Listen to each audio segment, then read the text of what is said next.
Assalamualaikum dan salam sejahtera. Kami daripada kumpulan 10 akan membentangkan mengenai pengurusan risiko dan liability sukan. Pengurusan risiko ini penting bagi menyediakan persekitaran program sukan yang selamat, dan organisasi sukan boleh mengurangkan liability undang-undang serta meningkatkan reputasi organisasi. Ini juga bertujuan untuk mengelakkan dan meminimumkan kemalangan dalam sukan. Seterusnya, mari kita melihat definisi risiko dan pengurusan risiko. Risiko merupakan sesuatu kemungkinan atau kebarangkalian yang tidak mencapai hasil yang diharapkan atau suatu tahap di mana berlakunya hasil tidak serupa seperti hasil yang diinginkan. Manakala pengurusan risiko pula bermaksud satu proses menganalisis dan menguruskan segala risiko-risiko yang terdapat di dalam suatu projek atau perkara. Pengurusan risiko ini memerlukan keprihatinan pihak pengurusan dan polisi syarikat untuk mengurangkan dan mengekalkan risiko yang telah dikenal pasti. Selain itu, punca risiko. Terdapat 4 sumber utama atau punca kepada risiko, iaitu bencana alam, ekonomi, peralatan dan jentera, dan pengetahuan teknikal.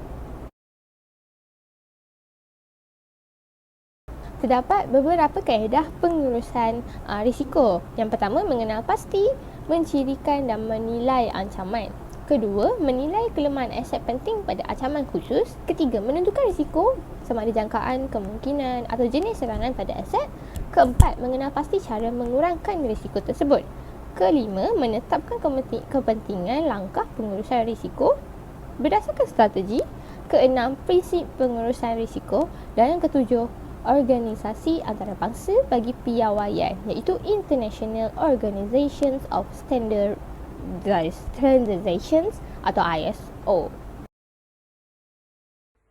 Contoh liability dalam sukan ialah: yang pertama, tidak menjalankan tanggungjawab, tidak mematuhi langkah keselamatan, bertindak secara emosional, cuai, tidak mempunyai kemahiran dalam yang diperlukan, tidak menyediakan langkah-langkah keselamatan, tidak menyediakan program dan kursus-kursus keselamatan.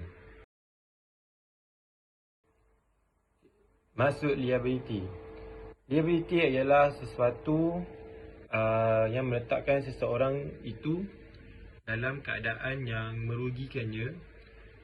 Ia juga adalah sesuatu yang memerlukan seseorang itu bertanggungjawab. Pihak yang dipertanggungjawabkan atau kerosakan harta benda atau nyawa yang berpunca daripada kecerobohan atau perlakuan yang tidak bertanggungjawab. Contohnya, jika di sekolah, pihak yang dipertanggungjawabkannya ialah guru dan pihak pengurusan sekolah. Prosedur kecemasan. Pertama sekali haruslah menyediakan first aid kit. Seterusnya, sesiapa yang mempunyai kemahiran dalam kecemasan sekaligus akan terlibat dalam penglibatannya dalam kemalangan atau kecederaan bagi mendapatkan rawatan susulan. Akhir sekali, haruslah merekod dan melaporkan kejadian tersebut. Dadah menguatkan prestasi atau dikenali dalam bahasa Inggeris performance enhancing drugs. Ia digunakan oleh atlet semata-mata untuk memberi kelebihan ketika bertanding dalam sesuatu acara sukan.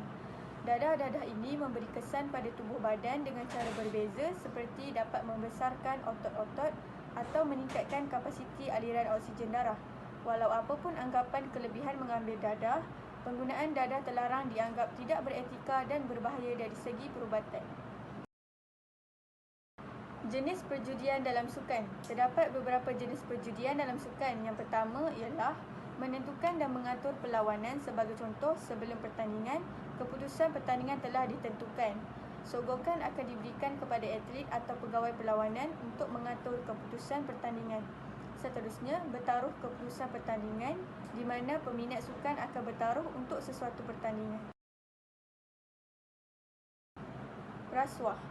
Kewujudan kegiatan rasuah berpunca daripada beberapa sebab seperti ketamakan, kelemahan pengurusan dalaman, penyalahgunaan kuasa dan kewujudan peluang. Kelemahan pengurusan dalaman juga salah satu punca menularnya gejala rasuah Persatuan yang gagal menguruskan kebajikan pemainnya di mana dibayar gaji yang tidak konsisten sehingga menyukarkan kehidupan mereka. Implikasinya, Malaysia telah kehilangan ramai pemain-pemain yang berbakat dan seterusnya menyebabkan prestasi pasukan Malaysia semakin merosot di peringkat antarabangsa. Kewujudan rasuah dalam sukan akan merencatkan pembangunan atlet negara sekiranya masalah tersebut tidak dipanteras sepenuhnya. Okey, untuk slide seterusnya adalah risiko dan tanggungjawab organisasi sukan.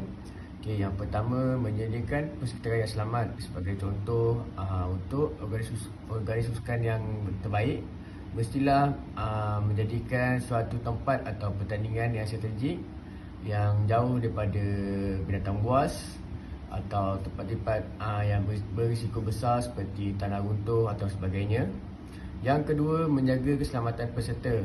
Okey, ini amat penting sebagai organisasi sukan kerana keselamatan peserta adalah tanggungjawab sesebuah organisasi sukan. Untuk jadi organisasi sukan yang terbaik, keselamatan peserta mestilah dijaga dengan rapi. Okey, yang ketiga, membuat keputusan yang adil. Okey, dalam organisasi sukan, keputusan yang adil amatlah jadi titik yang baik untuk sesebuah pertandingan. Sebagai contoh, untuk sukan subjektif, organisasi sukan itu mestilah beri permakahan dan kemenangan yang tulus kepada para pemenang. Okey, yang ketiga, menjaga dan melindungi aset. Okey, tanggungjawab organisasi sukan adalah untuk menjaga dan melindungi aset seperti sumber, wang, peralatan, kemudahan dan terutamanya seperti data tidak ketara, imej korporat dan hak-hak pemasaran. Okey, slide seterusnya adalah risiko dihadapi oleh organisasi sukan. Yang pertama ialah risiko fizikal yang terbahagi kepada tiga, iaitu penonton, peserta, pengguna.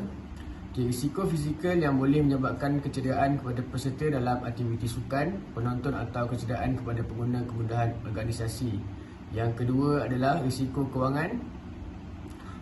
Risiko kewangan berpendapat hasil dan perbelanjaan yang membawa kepada kejayaan sesebuah organisasi atau acara. Okey, untuk slide seterusnya adalah kawasan larangan dalam organisasi sukan. Okey, aktiviti sukan hanya boleh dilaksanakan sekiranya diawasi dan dipantau oleh guru atau jurulatih. Antara contoh kawasan larangan yang pertama adalah kolam renang, dewan gimnastik, gimnasium, stor sukan dan yang terakhir adalah kawasan berpagar. Okey, untuk slide seterusnya iaitu liability dalam sukan melibatkan perundangan insurans. Okey, yang pertama, seorang dianggap punya hak perlindungan insurans apabila menyertai suatu skim insurans tersebut. Okey, apabila berlaku suatu kemalangan, seorang itu boleh menelefon polisi insurans yang mereka ambil untuk meminta papasan. Yang kedua, sekiranya berlaku kemalangan atau kecederaan, pemegang polisi suatu insurans berhak untuk mendapatkan papasan.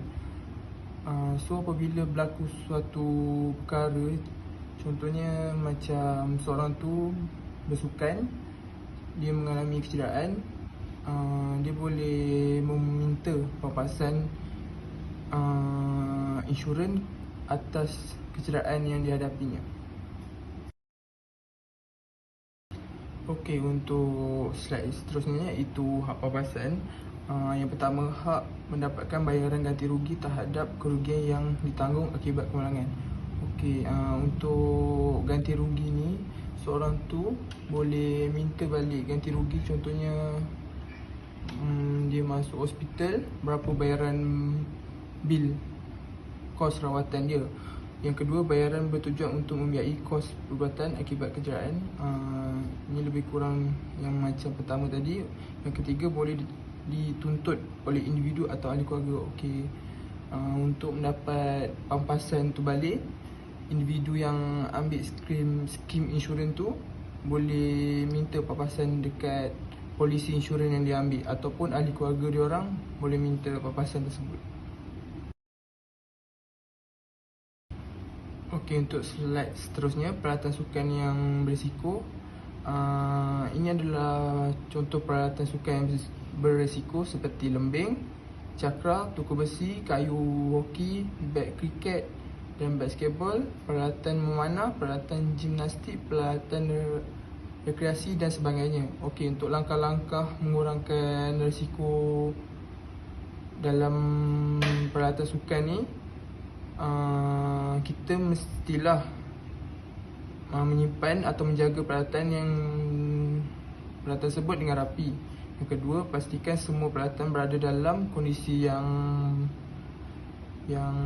selamat untuk atlet itu menggunakan peralatan tersebut. Yang ketiga, pastikan setiap peralatan itu perlu mempunyai rekod pengeluaran, keluar dan masuk barangan tersebut.